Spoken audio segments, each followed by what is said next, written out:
Hi, welcome to Angelic Alchemy. My name is Amanda, and we are going to talk spiritual. We're going to talk about spirit. We're going to talk about motherhood. We're going to talk about sisterhood, Christ consciousness, and things that have been going on in my life that I've paid attention to, connected the dots, and healed those inner child traumas. So there's a lot to talk about, and today I mainly want to talk about myself and how I got here and why I'm here. I'm really nervous talking, and Spirit knows this. Spirit knows that I don't like making videos and I don't like talking out loud. And I'm here, so bear with me, be patient, and come from that unconditional place in your heart, because I know being a newly awakened soul is hard, especially if you don't have any friends or family around. If you don't have one soul around you that is going through a spiritual awakening and you are the only one, it is very hard, very hard. And I almost didn't make it. I wanted to tap out. And I'll explain what tapping out means in a future video. Today's not that heavy. So I mainly want to talk about myself. I was born in '88, so I'm a dragon. And I was born in April. I'm a Taurus, so I'm very grounded, very practical, very logical in my thinking. I like routine, but I'm also a life path number 5, which makes all of that really, really hard, because I want adventures and I want to go and do things, and I want to have spontaneity in my life. And being a Taurus, routine loving, practical person, you pretty much feel like a walking contradiction, which is okay. I'm figuring out that it's okay to feel both ways. It's okay to have one version that you know and love, and also know and love the other side too. It's pretty cool. You're never stuck in one way of thinking. At least I'm not. I always can change it up. I'm like, yeah, let's hang out here and do nothing and just chill, and that's good. Or let's just out of the blue go to the woods and go do something in nature, which is, the best part of life is just going on a whim. But my life path number 5 is teaching me to get out of my little comfort zone and do things towards my adventurous side. So you have to put it all together to really figure out who you are. And I'm not an astrologer. I keep up with the planets and their energies and how it affects us and stuff, but I'm not an astrologer, and I don't know. I'm just now starting to figure out what all the houses mean. So I've been spiritual for, I think, my whole life really, but my really awakening moment was a couple of years ago. I was promoted within my job, and I don't want to get into that, but I was working with children and I loved it. I had my own classroom. I was teaching music and movement, so I would teach them about their body and how to move, and I even taught them yoga, and these were all to pre-K kindergarten students, and it was really my joy. I played and I had fun, and we sang songs and danced all day, and it was the light of my life, except that I kept getting pinched nerves in my back. And to me, every time I've gotten pinched nerves in my back, it was Spirit telling me to move on. I've already grasped this energy and I need to move on. There's something else out there that I need to be doing. And so I would kind of sit there for a moment in that energy, and I would just welcome something new. And I would say to myself stuff like, I am open to receive, I'm looking for opportunities,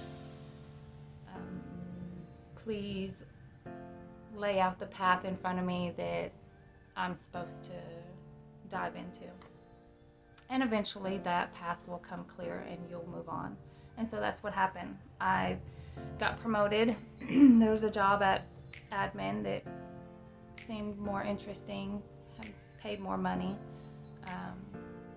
I didn't like leaving the kids, but I kind of always felt I would come back around to kids eventually. I just didn't know where spirit was leading me. And at the time I wasn't really aware of spirit and how we can co-create in this lifetime. So I was really just, going with my hunches and my intuition, and I don't even think I knew what intuition was back then. I really did live under a rock. I just would go about my day and do what I needed to within my now moments and navigate within my now moments, which I still do now, but now I'm more aware of those. Back then I wasn't aware. I just was doing and going because my body was either tired or telling me it's time to do something different. So I got the job. Maybe I was there 5 months or something like that, and I had another spiritual awakening. I wasn't sleeping. I couldn't sleep. I was up. I wasn't tired. Like, I would maybe sleep 2 or 3 hours at night and then get up and want to start my day at 3 a.m. And that worried me because I was like, normal people don't do this. So I started researching, like, what is going on? Why do I feel this alive? And I've never felt that alive before. And then I came across spiritual awakenings and spirituality and words like the Great Awakening and ascension and stuff like that. And I was really like a moth drawn to a flame. I was that intense about it. I couldn't stop researching things like that. I couldn't stop researching meditation things. Like, I would get up at 3 o'clock and I'd want to sit there and be still, and I would see things in my closed eyes. I would see things with my closed eyes. And so I'd go to my closet because my whole family is asleep, and I just wanted a little space to myself, and I would close my eyes and I would see things. I would see myself in this bubble, like an egg-shaped bubble with a red cord coming from that to the ground, I thought, And so I would look stuff up like that, and it would lead me into other things like shamanism and Egyptian mystery school and stuff like that, and it really blew my mind. And I never got into the Egyptian mystery school. I did read about a lot of it, and listening to some of the tapes or some type of I can't think of it, but if I do remember, I'll link it down below in the description, and some other things that I can't remember right now. It's hard to remember, like, especially in front of a camera, because it makes me so nervous, and I'm pretty sure Spirit's over here laughing at me because I feel real giggly like that. I don't know if that's my inner child, but like, I feel like I just need to laugh at myself. But I'm not on camera. I will later when I watch this, I'm sure. But I'm here, I'm making the video. I'm gonna make another one tomorrow. I don't know what I'm gonna talk about, but I'm sure it'll be good. There's always good stuff going on in my life, especially if you like connecting the dots and you like figuring out little things about yourself and this planet, and just put it all together to make your whole life make sense. I can tell you about this one instance. I kept seeing 1212. I kept seeing 1212 everywhere at the office when I was right before my spiritual awakening.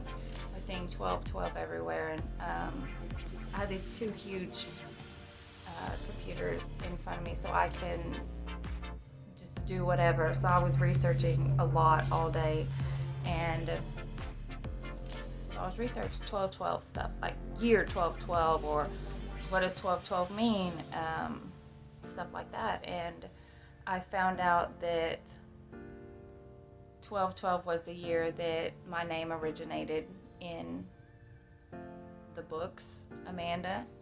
So I was like, that's pretty interesting. I kept seeing this number. Spirit was giving me this number, and it means me. Basically, it meant something about me personally.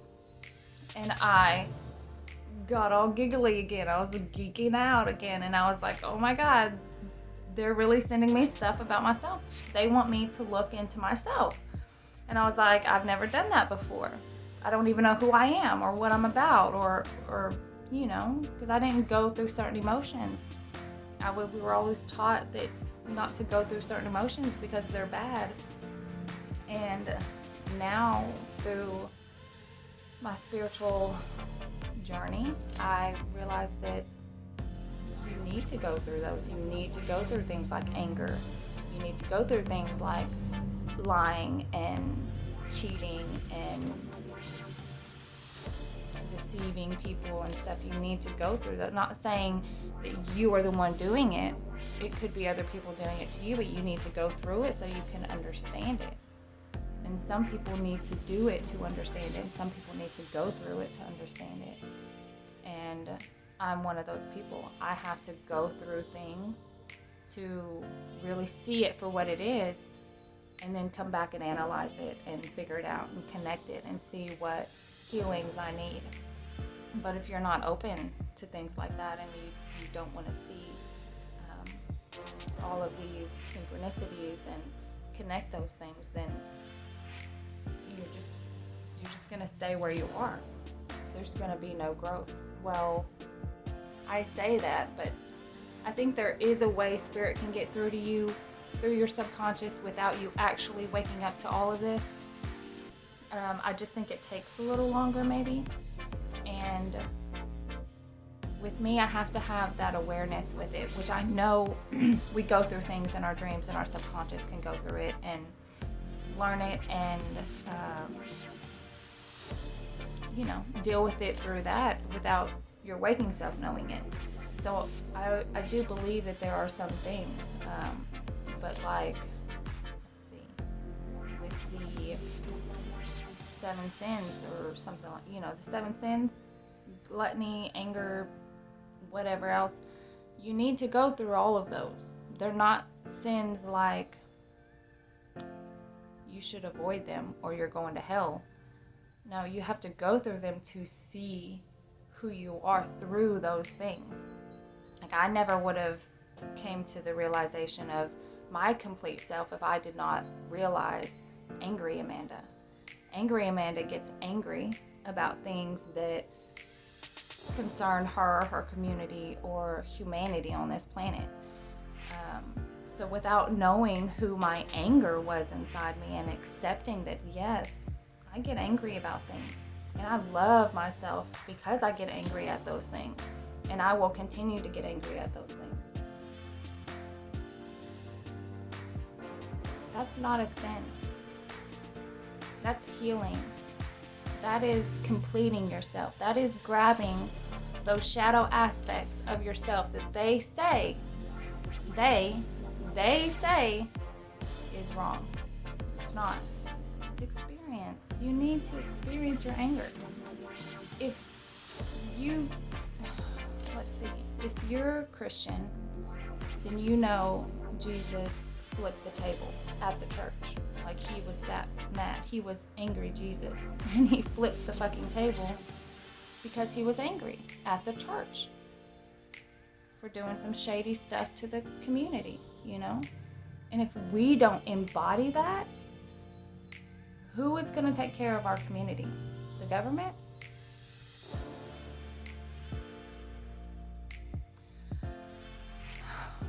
Well, people have a right to believe whatever they believe. And if you came to my channel for spiritual healings, to raise in consciousness, then you're here for the right reason. If this is not resonating with you, turn it off. Go to a different channel.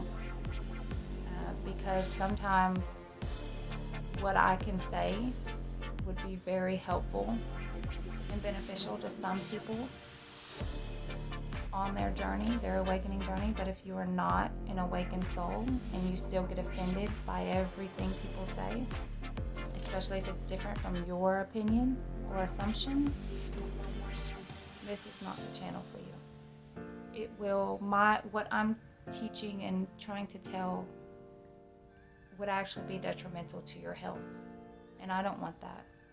So find another channel, find somewhere where you gain inspiration, where you can continue to live your life in the most positive aspect that you can. Try not to get offended. I know that's hard, but if you're offended by something, then that means that's the very aspect within your body that you need to embody. Okay, you're not embodying it if you're offended by it. All of those things we get offended by are the very things that we need to embody, that we are shunning. Okay, that's a little shadow aspect of ourselves that we've decided to shun. We don't need to anymore. We need to love. It's time to love. That's what the energies are about right now. Unconditional love, sisterhood, brotherhood.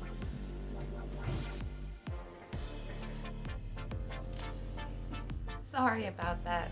My husband walked in, but it was kind of good because he refreshed my coffee because it got cold.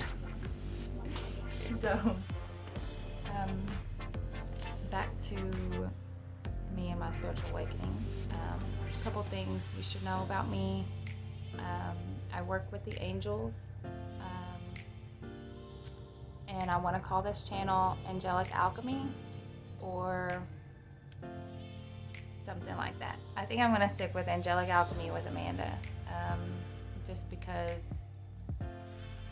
they all start with an A. And I just love that little message I had with the 1212 number, angelic number 1212. So if you're seeing numbers, pay attention to them because they're your angels trying to tell you messages.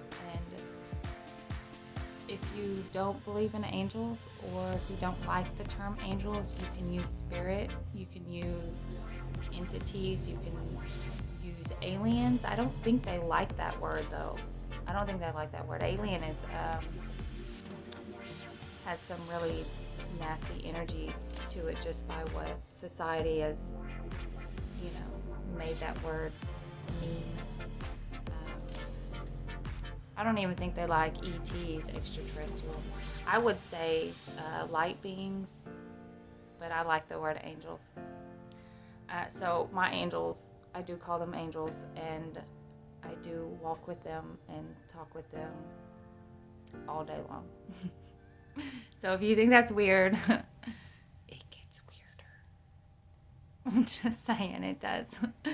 So if you think that's weird, this might not be the channel for you. And I'm just starting out. I don't know where this is going to go, but I know I'm going to do it for a while because it's been weighing heavy on my heart. And they've wanted me to do it since last year, and I haven't. So I did. I started and I posted maybe 3 or 4 videos, and I didn't tell anyone, and then I deleted it. So I'm not going to do that this time. I'm going to tell people about it. So, let's see what else I can talk about. I'm going to talk about how my spirituality has affected my family, my husband, and my kids. How that's affected my motherhood, how it's affected my friendships, just all of that good stuff. So this is kind of like my blogging, since I don't like to take the time to write. I guess I gotta make videos. Seems logic, yeah. I used to write when I was younger. I used to write a lot. I would fill spiral notebooks up with just everything I was thinking. I had a rough childhood, and I'm not in contact with my family. I chose to do a no contact journey, just because I did let them in on my spiritual journey, and then it all backfired. They didn't understand what I was healing and why I even actually needed to heal. So inner child work is about healing those traumas that were developed when you were a child. And of course, all of those traumas come from who? Basically your parents or whoever was taking care of you at the time. And they take it personally. And I wish people wouldn't take personal healing so personal, because it's not like I ever blamed my parents. I did say, yes, my dad did this, or yes, my mom did that, and that's what led me to find the trauma within me. But I never actually pointed the finger and said they're wrong people and they did this and they did that. No, I did state some of the things that they have done that I've healed from as a learning experience, as a teaching experience for other people to learn and gain some type of consciousness about it. But they didn't understand that, and they took it very ugly and then lashed out on me. So there's this one post I made that I do want to talk about. So I made this post and I said, I have a trauma around success. I fear success, and I couldn't ever figure out why. Where did that come from? Where did it stem from? And I kept asking Spirit, I shouldn't be afraid of success because I have been successful in my jobs. Every time I landed a job, I would be either admin or working in the office by the end of the year. That's how fast I can move and can work and can grow. And I did this in every establishment that I ever walked onto. And so I was like, I'm not afraid of success. What's going on? I wasn't looking deep enough. Then one night over the summer, just a few months ago, Spirit gave me a memory. And it was a memory of maybe I was in 3rd or 4th grade. And my dad picks me up from school, and he says that I'll never amount to anything. I won't ever finish anything. And it's because I dropped out of jump ropes for heart. I did not want to do jump ropes for heart anymore. I wanted to play basketball. And I don't know how I got into jump ropes for heart. If y'all know what I'm talking about, leave a comment, because that's some old school stuff. I wanted to do this basketball thing, this routine, because I was a tomboy. I didn't want to jump rope like these other little girls. I was tomboy, stayed outside. I was bicycling all day, and it hurt my feelings that he actually said I would never finish anything ever, and that stuck with me. It stuck till today, until I realized that that's where it came from, and that I need to forgive that moment in time, because what he was trying to teach me was that I just needed to finish Jump Ropes for Heart, you know, and not follow my heart, which I wanted to follow my heart. But I understand what he was trying to teach me. If you're going to sign up for something, you go through it. You finish it all the way through. You don't stop midway just because you didn't like it. But see, I couldn't identify with it. And I was grasping at anything that I could find a little piece of myself in. If I can find those little things that I like, then I can figure out who I am. But my dad didn't see that because he already knew who I was. You know, parents already have this preconceived notion of who their children are and what they're going to be just based on, you know, how the parent is. But, so I got through that inner child healing with the help of Spirit. And I posted about it because I want other parents to know that if you say these little things, it's hurtful and it will affect their children, because a child's mind psychologically is so delicate. You can't just tell kids what's going on. You can't just tell them they are who they are. I think my video is about to stop. It just said I've reached a size limit or something. So I'm going to end it here, and we will continue this conversation tomorrow, 8 a.m. Have a nice day.